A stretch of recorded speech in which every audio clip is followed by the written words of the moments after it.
Hey guys, thank you for purchasing the screen mount kit. This is a mount kit that was developed over a couple months' time. It took a bit of effort to get it to this point. What it does is it lowers the screen about 1.6 inches or so. It angles it forward about 9 degrees, and it is adjustable to pitch it left toward the driver or straight toward the rear of the car. And this screen mount is the installation should be very straightforward. Follow the steps. If you have any questions, my email will be a link in the description below. Thanks guys, and let's dig into it. So to start the process, I put the screen in screen cleaning mode. You go to display, screen clean mode. There you go, there's that. And next thing I like to do is fold up a towel and lay it right here on the center console. So I have a just an old towel from the house laid down there. Cleaner would probably be better than dirty, but so lay a towel down in the center console, and then what you want to do is you look up underneath the screen, and here is an access door. That there is the cabin temperature sensing probe, and this here is a slot to pry that cover down. Now you'll notice the plastic on mine is marred quite a bit. That's because I've taken this off a couple of times. So what you would do is get a screwdriver, preferably one that is not very blunt, that's a little bit on the sharp side, and you would insert it in that gap, kind of push up and turn and get it inside. Now don't be afraid, this is kind of hard to get down.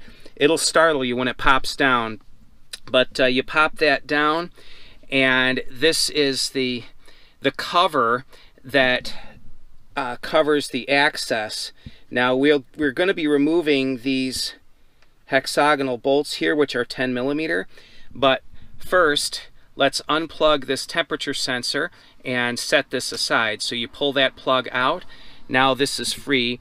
We're going to be removing this temperature sensor and installing it in the new soft shroud with the kit. So we'll set this aside, and we'll go ahead and remove these 10 millimeter hexagonal screws up here.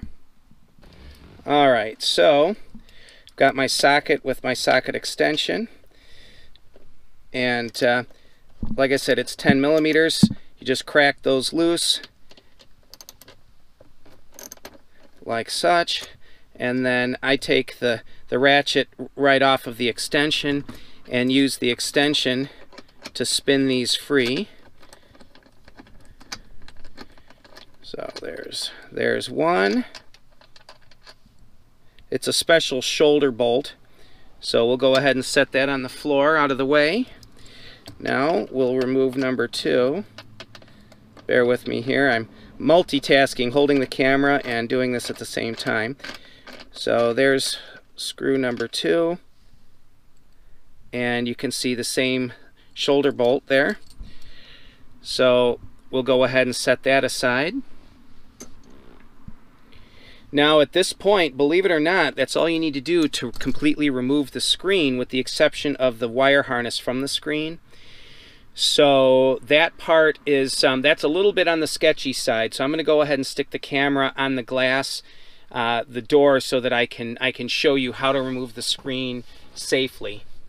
All right, so once you have those screws removed, you can pull gently forward on the screen. I kind of wiggle it and pull, kind of wiggle and pull, and it will come out. Now be careful, because it's still attached to the wire harness.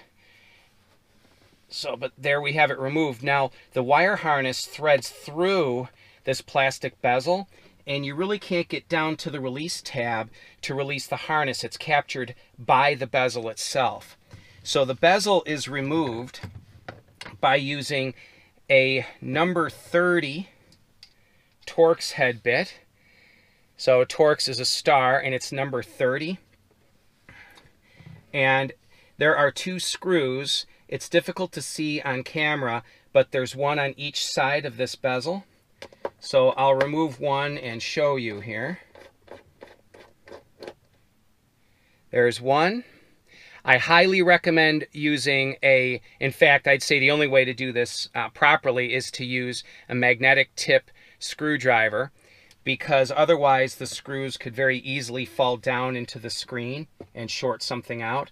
So again, number 30 Torx to get down, take that second screw off.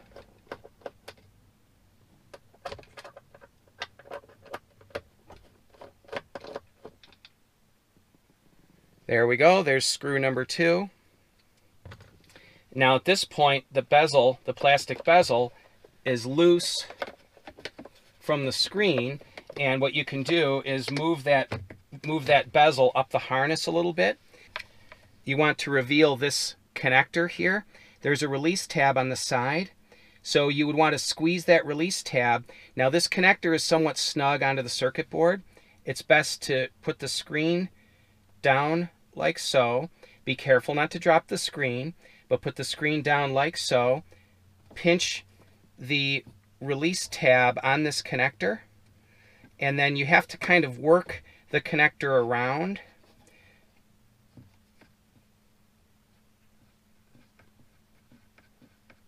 To get it to come off. I squeeze this tab. This is the little release tab right here. I squeeze that with my index finger, and I roll the connector around, sort of in an oscillating motion while I pull on it. Be very, very careful. I would say if you're uncomfortable with this side of it, probably the best person to help you with it would be somebody that does computer work, that builds gaming systems or whatever, because they're used to working with this type of connector. But it's a snug fit, but you push the release, and again, I rock it gently in circles while I tug to remove it. Do not pull on the wires themselves, pull on the connector body. So once you've got that disconnected, the screen is free. You can set that down on the towel, and then you can remove the bezel.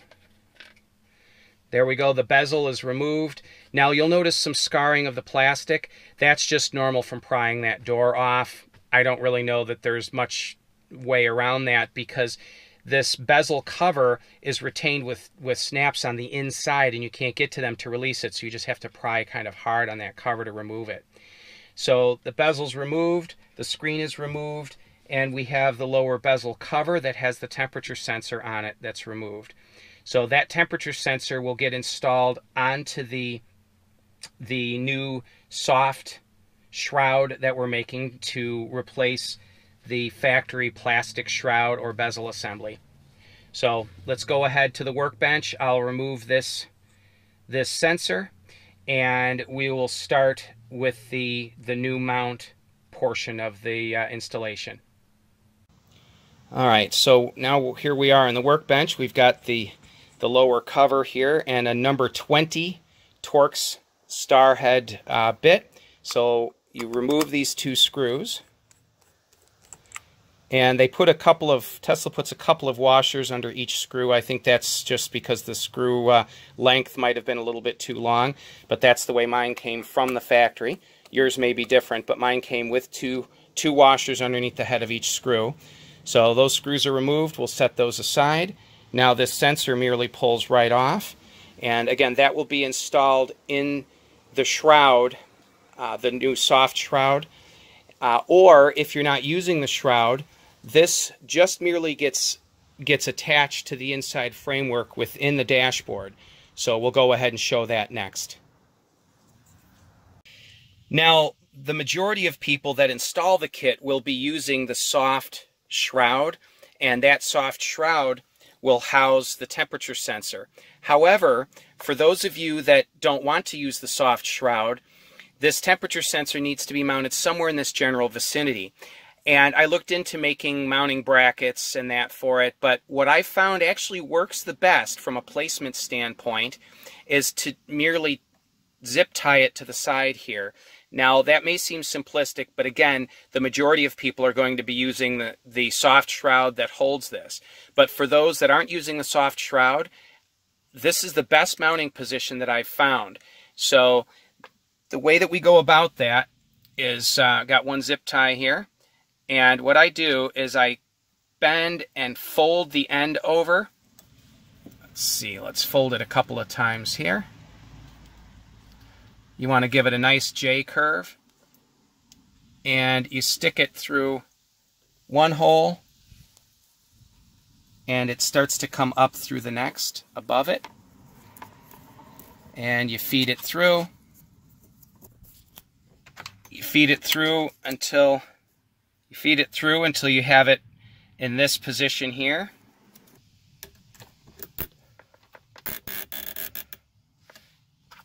Then you install the sensor, slip it through.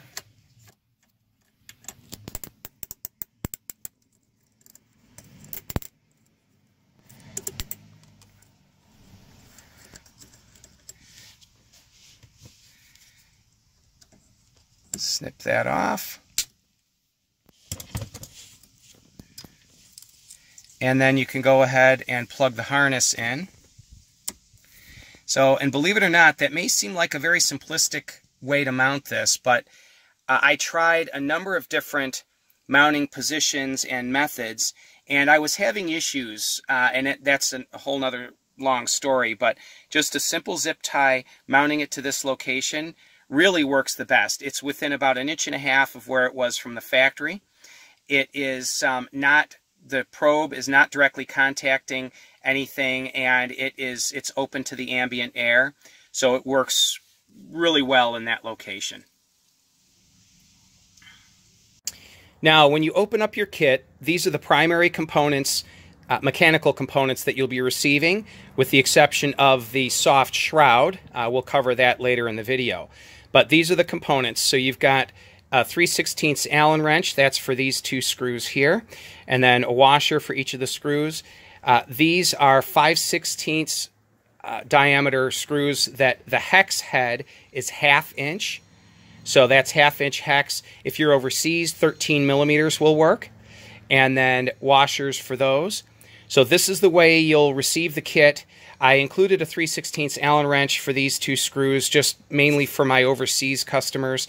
An American Allen wrench is kind of a tough thing to come by, whereas most people will have a 1/2 inch socket, or again, if you're overseas, use a 13 millimeter 6-point socket. So we'll go ahead and transfer these parts over to the car, and we'll get started on the screen install. So we'll set the screws aside and get going. So you've got these 2 primary aluminum components. This is the foundation, just the main component for the mount kit, and then this is the corresponding screen bracket. So the first thing that you'd want to do is install this into the original location from the screen. So just make sure it's fully bedded in place. Then you take your 2 original shoulder head screws from removing the screen, and these insert up inside the factory original holes. And we'll use our original 10 millimeter socket without the extension now, because we can reach these far easier. I don't know the exact torque rating of these, but it doesn't take a lot of torque. Just snug them down. If you notice that the screen is scooting, you can always snug them a little further, but there's no reason to make them super tight. The threaded ends of these shoulder bolts aren't really all that thick, so I'd hate to see someone either strip or break them off. So go ahead and snug that. All right. Now, this harness is long enough to reach the screen with the screen laying in the face down position here. So we can go ahead and plug that in, and be gentle and rock the connector as you push it down, and you'll feel and hear it click into place. Now, the next step is to mount this to the screen. So what you want to do, you'll see these machined reliefs. Those correspond with these tabs right here on the screen. So this is the orientation. You'll notice that this boss here is offset. That indicates the direction of, that goes toward the steering wheel. On right-hand drive models, this will be toward the right. On American or left-hand drive models, this boss is not centered, it's offset to the left. So remember that this is offset to the left, and that these notches correspond with these tabs on the screen. So what you would do, take your 5/16, which are the longer bolts, and be very careful not to drop one of these into the screen. Again, you can short the screen out. So stick one bolt with the washer under the head through the bottom of the hole and thread it into place.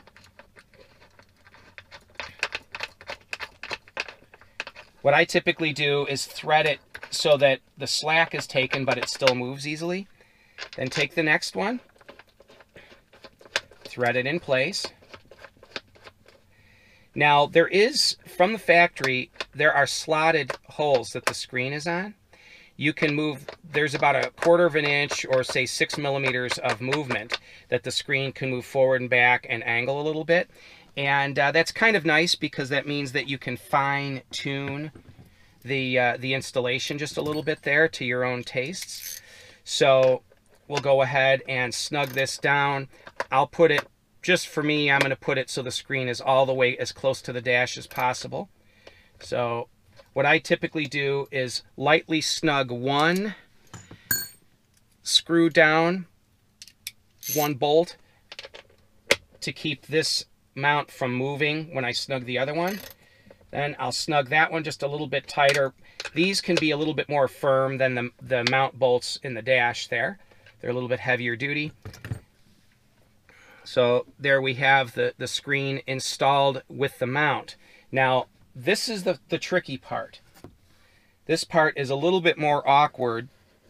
You have to take the Allen head screws with the washer under each side, put them down through the slotted holes in this mount base, and then down into these threaded holes here. And the orientation of the screen, this is very fiddly. I've done it a bunch of times, so I can do it somewhat easily, but you'll get frustrated doing this the first time. It may be a good idea to have an extra pair of hands help you so you don't drop the screen and have it tug against the harness. But you can do it if you're patient. But it's difficult to locate the threaded holes that you're looking for, and to get the screen at the proper angle to snug these down. So let's see, just about all the way down there. And then now they're still loose, and you can, if you want the screen to be oriented parallel with the dash, you would set it there. If you want it to be angled toward the driver, you would set it in that position. I'll angle it toward the driver to give you a decent view of the backside here. So you use your included Allen wrench to snug these screws down. And there you have it. The screen is final installed at this point. Now, bear in mind that the quality of the components is one thing. The installation is another. Make sure you take your time. As you can see, it didn't take me very long to do this at all, but I've done it a few times. So also, if you're not using the soft shroud, that's fine. I like the look of this. I like being able to look behind it and see it, but a lot of people would prefer that soft shroud to sort of hide the technical look. Either way, it's just fine. And you can go ahead and remove this and put the screen back in its stock location within that same 10-15 minutes or so that it took to remove it, should you want to do that if you're going to sell the car or bring it in for service or whatever. I would say the primary concern that I would have is not dropping any screws inside the back of the screen when you have it laying face down, because you could easily short something out.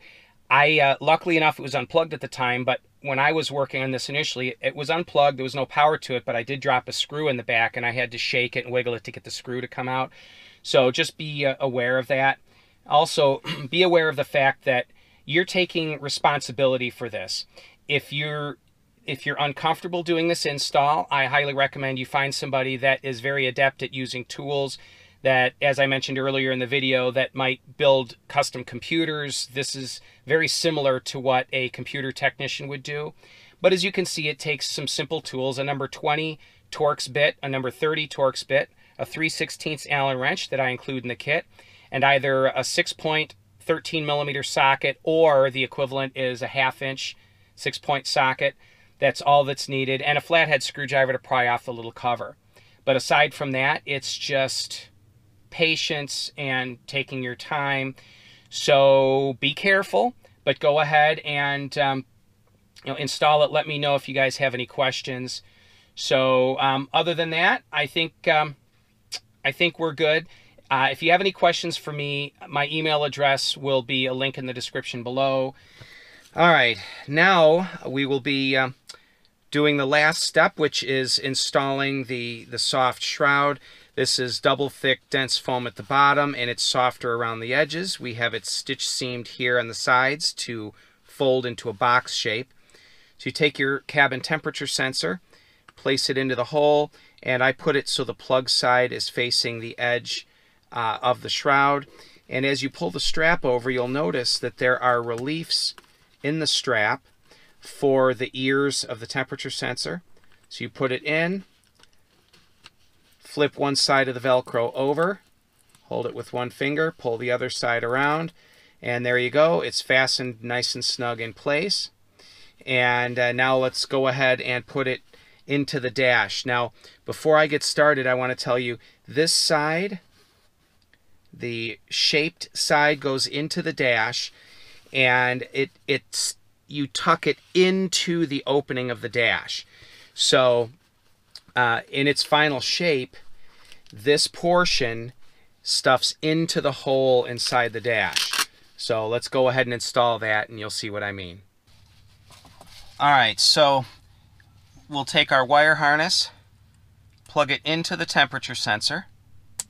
There we go. That's plugged in nice. And we'll go ahead and wrap this around. Now what I do is I take this edge and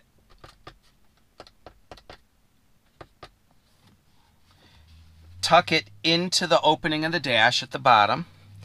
And then I hold it up with my right hand, and with my left hand I feed the strap portion around. Now you want to make absolutely sure that it's tucked in down at the top. So it gets tucked in at the bottom, pulled around, and tucked in as well at the top. Now this is a little bit fiddly the first time you do this, and I found that you can put your index finger and your thumb together, grasping the edge of this on the inside by the driver's side to pull it into the dash. And again, it's a little bit fiddly, but you pull the top around. Make sure again that the bottom is tucked into the dash opening, and then you pull the right side, passenger side, around and fasten the Velcro. Make sure again that it's all tucked in place, and you may get a little bit of pucker here and there, and you can work that out. I've found that it's really not that hard to work any puckers out of the shroud. Just takes a little bit of effort, and there you go. It takes a little bit of effort to get it just right.